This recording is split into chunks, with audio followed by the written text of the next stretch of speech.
And then the fun thing is, like, they both don't have the best gas tanks. Ryan Spann, a lot of times when he loses, he gets finished. So he really has a W on his record that doesn't really hold a lot of weight. And Dominick, man, like I said, man, he was able to hang in there for a long time with these guys, man. And he had moments. I think that his moments against those other guys might be enough to get Ryan out of there. That's what I've been thinking about. But at the same time, Anthony had to do a lot, man. He had to drop Ryan. He had to survive a submission. He had to drop him again. It was a lot that happened in the Ryan Spann and Anthony Smith as well, man. And I think with everything. Oh, what you saying? I think stylistic, not to cut you off, but I think Dominick Reyes is a bad matchup for Ryan Spann because Ryan Spann, he's light years ahead of Dominick Reyes on the ground, but he don't have the style to get the fight to the ground. Yes. That's where it separates Dominick Reyes. He would have to drop Dominick. But even then, we've seen Dominick get dropped and hurt and still survive for a while.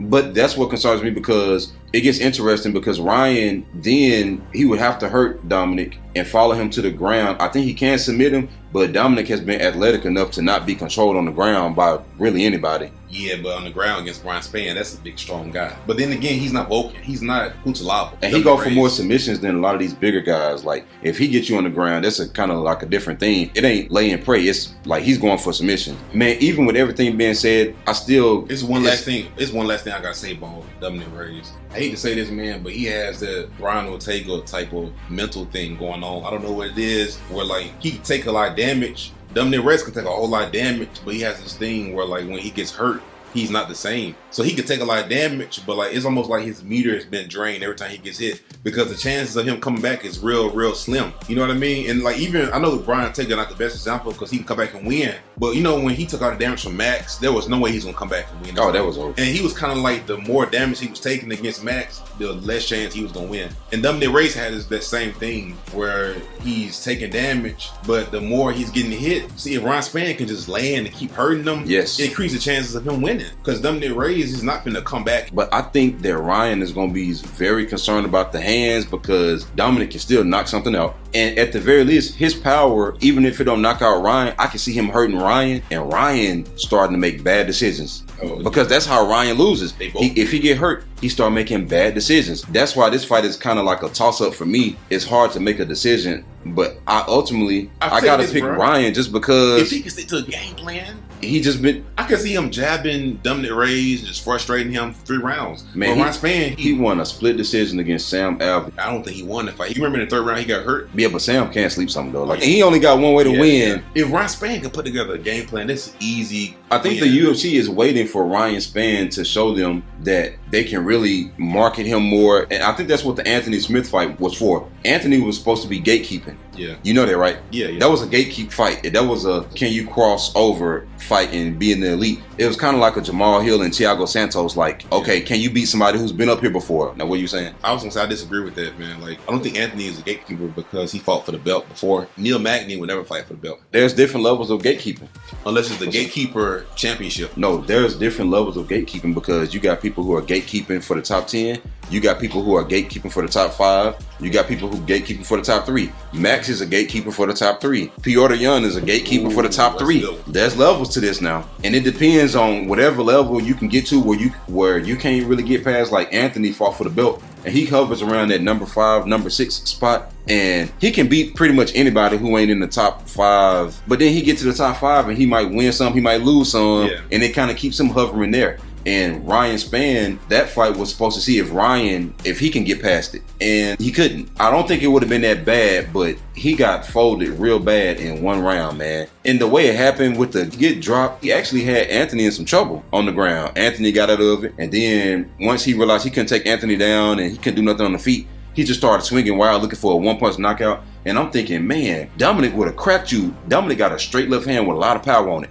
He sent Jerry flying back a few times with that. He sent Jan flying back a few times with that punch. You think Dominick Reyes is going to respect Ryan Spann's knockout power? No. I don't think so either. It's tough to talk about this fight because we can say this and that, but then this fight may last 30 seconds. And then again, hey, what was the fight we talked about last week? Well, I said, the Andre Arlovski and Marcos. Yeah. Marcos, this fight could end in 5 seconds.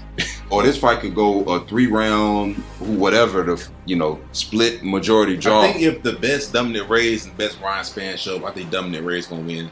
But when have we seen the best Dominick Reyes show up, though? Dude. He beat Chris Weidman. Chris Weidman ain't Ryan Spann. I think Ryan Spann gonna be confident. I really think he can win this fight. Because that's what the Eons and the Mishas are for. They help you recover from those losses that really probably shouldn't be there. That you probably should have won those too. That's what this is for. This right here means a lot. This W, because you know what? There's a momentum to winning. There's a psychology to winning. I want to research that on the brain. But there's some part of Ryan that has been winning. It may not have been against the best competition, but he has been winning here and there. But you know, another thing is Ryan alternate wins and losses. About time for him to lose. It's about time for him to lose. But I can't bank on Dominick Reyes. He don't pull the trigger, man. Well, he been pulling it. He been pulling it against some of the toughest people. I understand, but even in some of his fights that he lost, he could do a little bit more. But that goes back to the psychology of losing and the momentum of losing, because then you get a little bit paranoid that anything you do might get you caught and you might end up losing. Does that make sense? Yeah. Because now you're scared to pull the trigger because what if I do this and I get hit? What if I do that and get... You know how Johnny Walker used to fight versus how Johnny Walker fight now? Yeah. Like, he going for submissions and stuff. And it's like, come on, man. I'm going to just say this. I think Dominick Reyes overrated. He never beat Volkan. He got a title shot he didn't deserve. Yes, the John Jones fight was close, but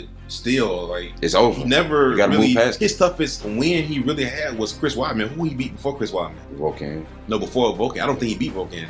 Oh, Vince. But you got to understand, he was on. That was years ago, man. Yeah, that was a long time ago, man. I'm going with Ryan Spann just because he has been winning. If he could put together a game plan, which he's shown historically he cannot do that at certain times. But with me picking Ryan Spann, I'm also calculating into the fact that if Dominick Reyes hits him hard one good time, I think that's going to stifle Ryan completely. This fight actually might be boring because they both might be scared to do anything. In which case, I can see Dominick getting reckless. I think that's the old Dominick. But I can see Ryan getting reckless for sure. And man, I'm going to tell you one thing. Oh, what you say? Dominick has to get knocked out. I hope he knows this. I hope you understand you have to finish Ryan Spann. But another thing is Ryan goes for these bad takedowns. And I can see Dominick finishing him with elbows because he has lost like that before. But he has that good takedown defense where he can sprawl against the cage and then he can land elbows. Well, you stuff John Jones takedowns, man. You can stuff Ryan Spann. Yeah. And the thing is, you've been there with John Jones. Yeah, but Jan Blachowicz ain't John Jones either. And he, you know. I mean, I'm going with Ryan Spann, but Ryan can't mess this up, man. He really cannot drop the ball on this one. Dominick. So these two southpaws fighting, right? Because Ryan Spann southpaw. Oh, man, I forgot about that. Shoot. I think Ryan Spann gonna catch him, bro, with the left hand. If he can straighten up that punch. Another thing is, Ryan Spann, he gotta straighten up his punches a little bit more. He could be kind of wild. He do, man. And what makes it so tough to bet on this is that even when Ryan Spann and Dominick, like all of their exchanges on the feet are dangerous because they have knockout power, but they also susceptible to being knocked out too. So it's like a 50-50 with every exchange. My thing is, I think that somebody gonna get hurt. I don't think they're gonna get knocked out. I think that's when the real fight gonna begin because somebody gonna get hurt and then it's gonna become like, what can Dominick Reyes do if he get hurt? Because I can see Ryan hurting Dominick, going in and then getting clipped himself and getting hurt. I see what you're saying because when he fought Jerry, they both was catching each other. Yes. And then I can see Dominick hurting Ryan Spann and then going in. I can't see that. I can't see. But then I can see him going in, trying to finish it, thinking, I'm finally about to get a knockout. I'm about to get a win, smelling blood. And then Ryan kind of just throwing a Hail Mary and it landing. So. Man, I can see that happening, Ryan, man. The way Ryan is mentally, he normally gets worse after But when you fight Dominick, who you know he can be knocked out, man, he got just enough power to where he could close his eyes. And if Dominick goes in reckless, finally feeling like I'm finally about to get that knockout that I've been hunting for so long, if he go in on a hurt Ryan Spann, Ryan with his eyes closed can just throw a punch and it might could put Dominick down, man. I can see that happening. I see what you're saying because Dominick been knocked out cold a couple times. And when you get knocked out, man, out of nowhere. And Jerry, that was what?